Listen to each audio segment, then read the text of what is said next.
Yo guys, luto tayo ng adobo. Yan, cut mo natin yung ano yan, oh, karne. Yan, bawang at saka sibuyas. Ingredients natin, ano ba yan, toyo, ano ba yan, lahat. Lagay nyo dyan, lahat. Hintayin nyo lang yung mag golden brown. Halo-halo nyo. Lagay nyo dyan paminta. Kasi may kwan yan eh. Mayroong amoy yung baboy na yan. Ewan ko anong amoy ng baboy yan, baho. Eh, lagay mo na yung garlic, sabay mo na. Pag-away nyo lang lahat dyan. Hayaan nyo na lang. Tawag ka na lang 911 pag may namatay na. Yan, haluin nyo. Uy, may tattoo sa likod. Ano ba yan? Uy, 3 itlog.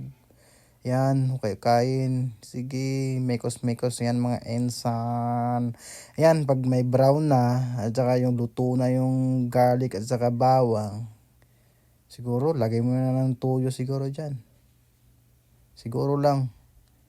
Pilipino lang makakaram. Anong next dyan? Oh, toyo, di ba? Toyo ng jowa mo. Pakagat mo sa aso.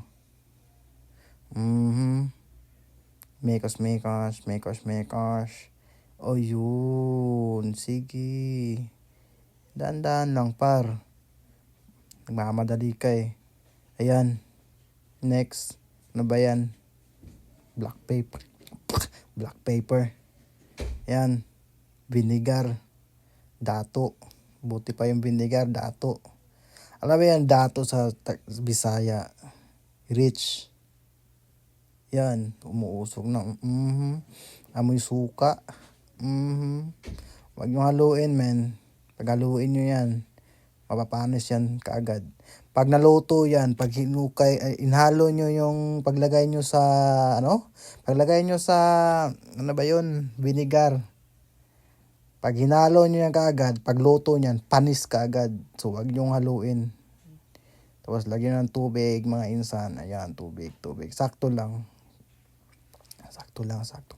Ang technique dyan, pag nalagay nyo ng tubig, yung makulo na, yung hot boiled water na, kumbaga, para di ka na matagalan na pakulo uli. So, gamitin lang yung utak nyo. Sige. Ano kayo nilagay doon? Ayan o, transition tayo. Malapit na maluto. Kapagod na. Follow na lang kayo sa akin, men. Follow nyo lang ako. Kung ayaw mong masaktan yung 3 itlog. Yan, lagay nyo yung 3 itlog dyan. Hintayin nyo lang pisa. Lalabas yung manok. At saka kain ng adobo nyo. Yung 3 itlog na yan, sila yung kakain ng manok nyo. Manok, adobo, na baboy. Yan o. Look at that. Look. Shiny, shiny bubbles. In the rain. Uy, kain tayo. Bye.